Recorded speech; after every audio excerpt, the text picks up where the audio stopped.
तो hello friends, Jharkhand में किसको कितना स्कॉलरशिप मिलेगा इस बार, ठीक है, और अप्लाई करने का डेट एंड कौन कौन अप्लाई करेंगे, कौन कौन से कोर्स वाले अप्लाई करेंगे, सब जानेंगे नया नियमावली के तहत। ठीक है, तो छात्रवृत्ति कितना मैक्सिमम मिलेगा ये सब जानेंगे। यहाँ पे सब दिया गया लिस्ट में। पहले हम लोग डेट को देख लेते हैं कि कब से अप्लाई होगा। ठीक है, तो जो लोग 22 में, ठीक है, अप्लाई नहीं किए हैं उनके लिए पोस्ट मैट्रिक स्कॉलरशिप, मतलब कि 10th क्लास से ऊपर जितना भी है सभी का बताऊंगा कौन कौन सा अभी एकेडमिक है। तो आपका जो है अप्लाई करने का लास्ट डेट है 31 जनवरी 2026, मतलब 26। हाँ, अभी नवंबर चल रहा है, दिसंबर, नवंबर दिसंबर जनवरी, पूरा का पूरा 3 महीना तक फॉर्म फिलअप कीजिएगा। पैसा नहीं मिलेगा पैसा बहुत कम मिलता है। ठीक है, तो अप्लाई फिर भी करना है। अब चलिए जानते हैं किसको किसको स्कॉलरशिप मिलेगा और कितना कितना मैक्सिमम स्कॉलरशिप मिल सकता है। ये क्या है, ये देखिए, ये गवर्नमेंट के द्वारा बनाया गया नियमावली है। झारखंड सरकार एसटी एससी एंड ओबीसी कल्याण विभाग की ओर से यह नियमावली रेडी की गई है। विषय क्या है, झारखंड पोस्ट मैट्रिक छात्रवृत्ति योजना के स्वरूप बदलाव करते हुए झारखंड राज्य के अनुसूचित जनजाति, अनुसूचित जाति और पिछड़ा वर्ग के छात्र छात्राओं को पोस्ट मैट्रिक, ठीक है, पोस्ट मैट्रिक मतलब मैट्रिक के बाद की जहाँ तक का कोर्स होता है उन सभी कोर्स के नाम जानेंगे, उसका नियमावली है ये। ठीक है, और सब यहाँ पे पॉइंट वाइज डिस्कस किया गया है। तो हम डायरेक्टली मेन पॉइंट को आपको पढ़ के सुनाते हैं, दिखाते हैं, और ये पीडीएफ में मैं आपको वीडियो के डिस्क्रिप्शन में दे दूंगा, ताकि हर एक चीज़ आपको जानना चाहिए जो आपके लिए जानने योग्य है। ठीक है, तो सबसे पहले देखिए कौन कौन से कोर्स वालों को मिलता है स्कॉलरशिप। ठीक है, इतना ही कोर्स है। सबसे पहले ग्रुप वाइज डिस्कस किया गया है। तो ग्रुप 4 में आता है आपका 10th all post matric courses, यानी कि 11 क्लास और 12th क्लास। ठीक, इसके अलावा पोस्ट मैट्रिक में कौन कौन आते हैं, तो देखिए यहाँ पे बोला गया है post matric level non degree courses which entrance qualify is high school class 10 senior secondary.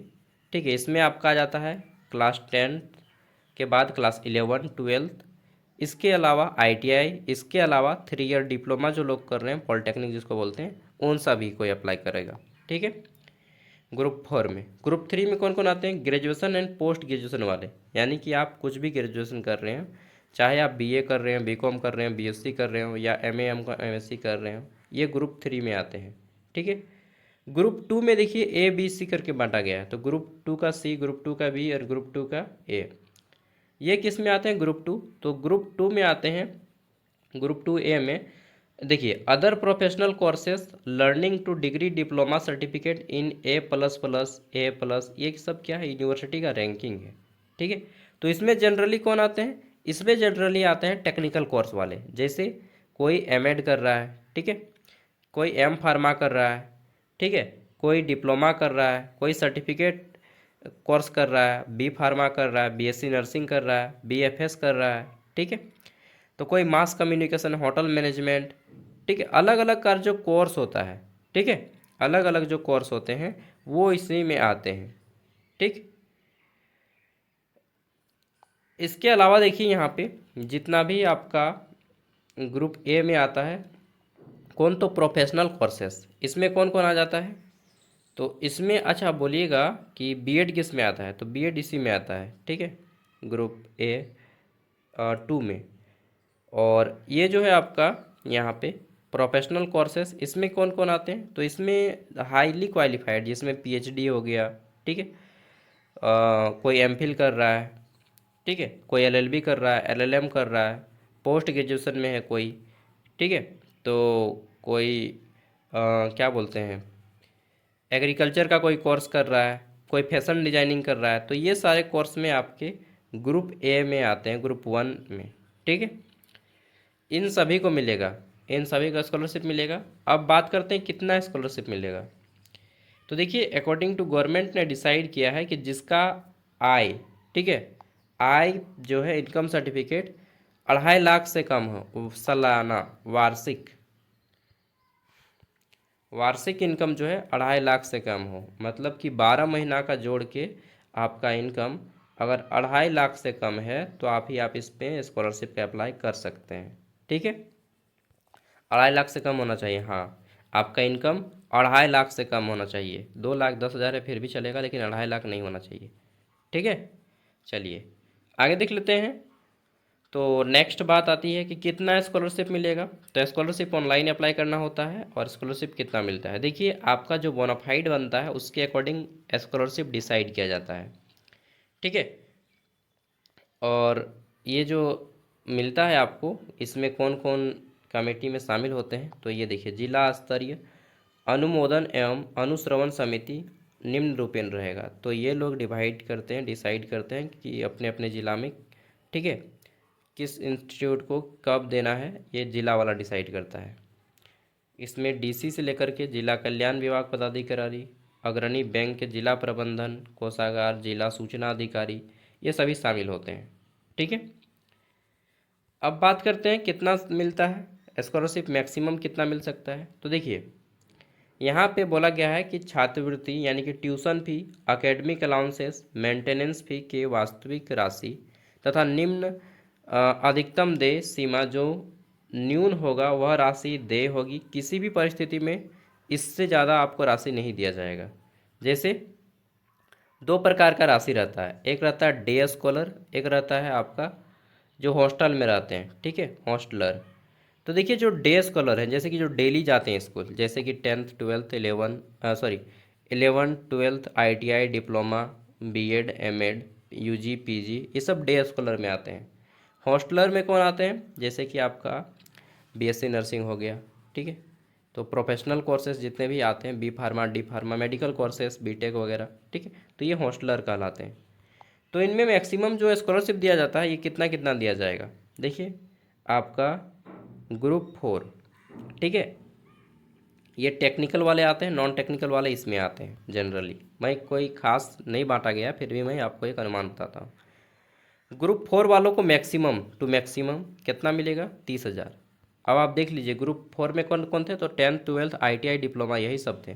ठीक है, ग्रुप 3 में कौन थे, तो इसमें मैक्सिमम 40,000 मिलता है।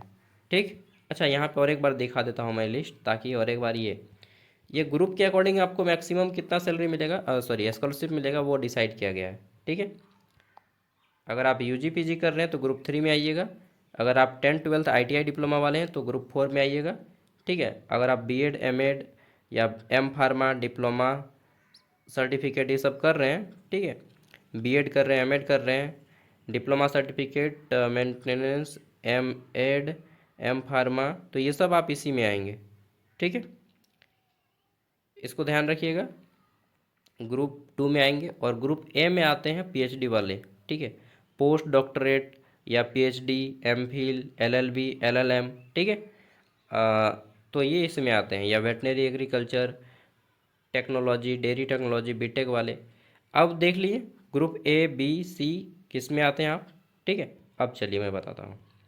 इससे क्या होता है कि आप अनुमान लगा पाएंगे कि आपको कितना राशि मिलेगा मैक्सिमम टू मैक्सिमम किसी इंस्टीट्यूट को।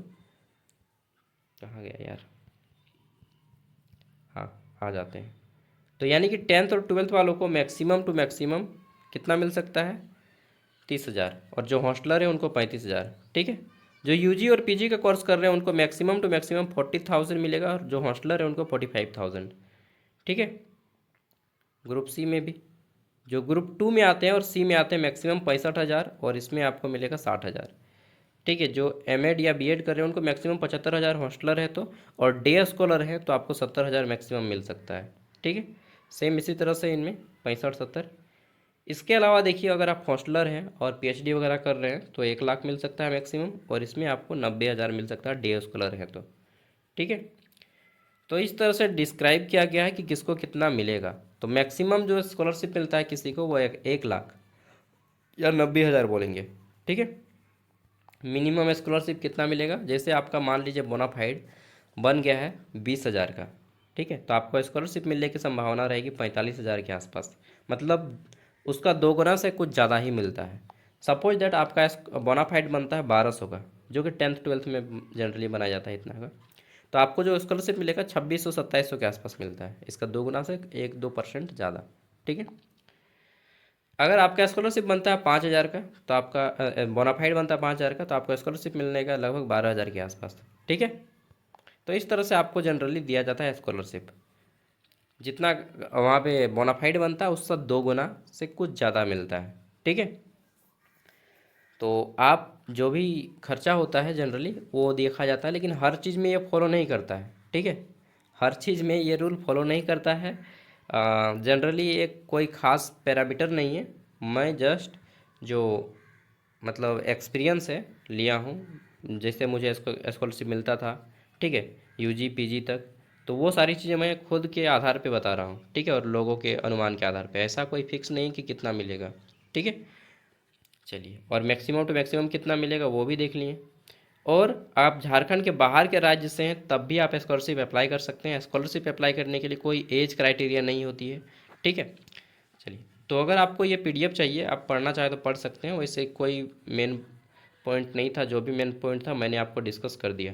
ठीक है, चलिए, अब मेरा एक क्वेश्चन है। क्वेश्चन क्या है?